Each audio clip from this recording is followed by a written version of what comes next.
everybody, this is Carissa Douglas, and I'm in my bedroom right now because I thought I could come here to hide and to record this quietly, but then almost everybody's here now. So anyway, we're here to tell you about the mass chart, the Little Douglings mass chart that you can download from our website.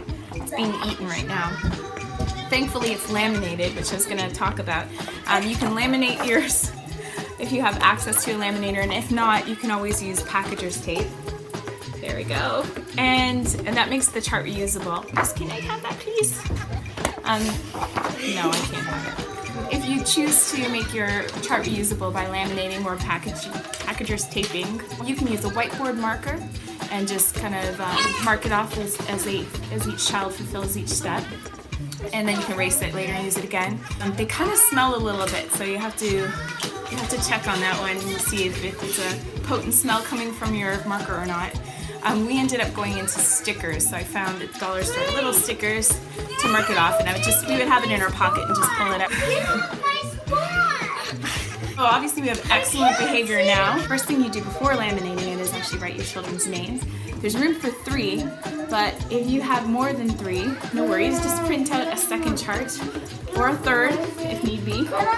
For the older children, like your 5, 6, 7-year-olds, what you want them to do is actually say the parts of the mass and participate in the posture. So the posture listed, as well as the parts that we really want to encourage them to say. And as they would do it, we would just put a sticker on throughout the mass. If your kids are younger and louder, your goal might just be simply to try to get them to participate in the proper posture. Sorry. I told you, I think half my family's here now. If it's just a younger kid, like a 2 or 3-year-old, you might want to just get them to kneel at the right time, stand, sit, and they would get the points as well. If they're a baby, well, you're out of luck there. You're just going to have to go to the back of the church sometimes and make that walk of shame, and that's okay. And it's just when they get out of hand. So for the ones that fall into that kind of category of being able to learn proper mass behavior, this chart will be helpful. As your kids get older, the good thing is that once you've established these expectations with the younger ones, once they get older, if you have more little ones, they're going to have the example of the older ones in front of them, which is really good, and it will be less work for you in the long run.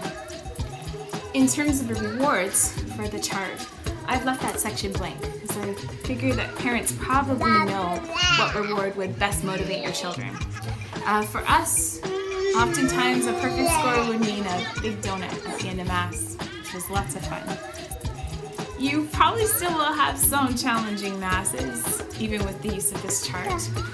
But always remember that those challenging masses are often the holiest because you are absolutely united to the cross. And also remember that you're not alone and that this time really doesn't last forever.